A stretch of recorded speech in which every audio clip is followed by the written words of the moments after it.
जय श्री राधे। रामधारी गुप्ता, खंड 1, प्रतिलेखन संख्या 95, गति 100 शब्द प्रति मिनट। प्रारंभ करें।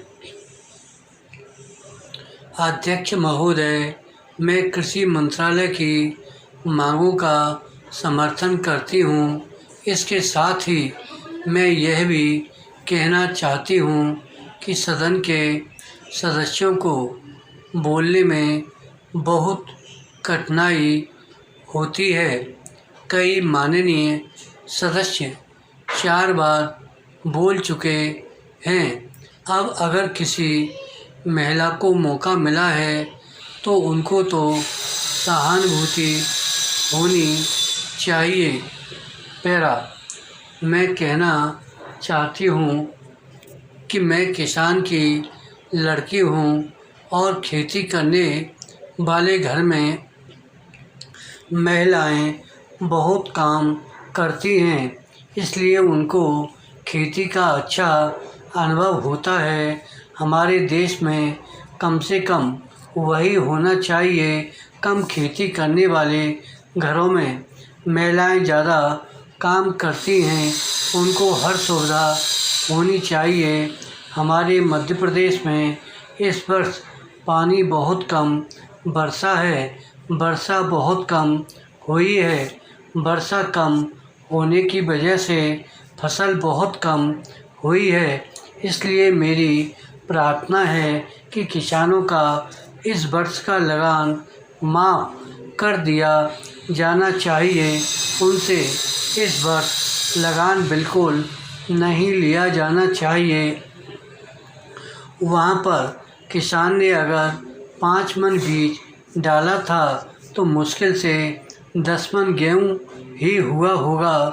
किसान रो रहे हैं, उनको कोई सुविधा नहीं है, इसलिए उनका इस वर्ष का लगान माफ़ कर दिया जाना चाहिए। पैरा, आपको चाहिए कि आप गेहूं की कीमत निर्धारित कर दें।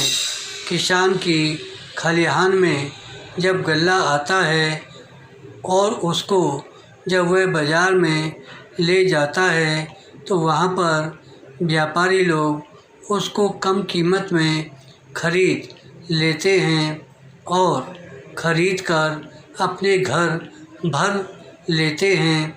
बाद में जब जनवरी फरवरी का महीना आता है उस समय उसको दोगुने या उससे भी अधिक दामों पर बेचते हैं। जनवरी फरवरी से पहले वे गल्ला घरों से निकालते ही नहीं हैं।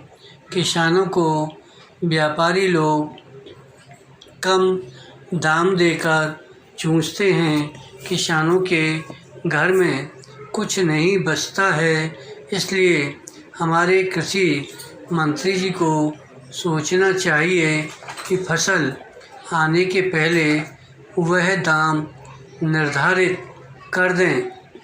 फरवरी मार्च में दाम निर्धारित कर दें ताकि किसान का गल्ला कम दामों में न बिकने पाए। अन्न की समस्या आज बहुत नहीं है। आज लोगों को बहुत कष्टों का सामना करना पड़ रहा है क्योंकि सरकार किसानों से संबंधित कार्यों को समय पर नहीं निपटाती है। समय रहते किसान की उन्नति और खेती के सुंदर विकास के संबंध में मैंने बहुत सी बातें की। धन्यवाद।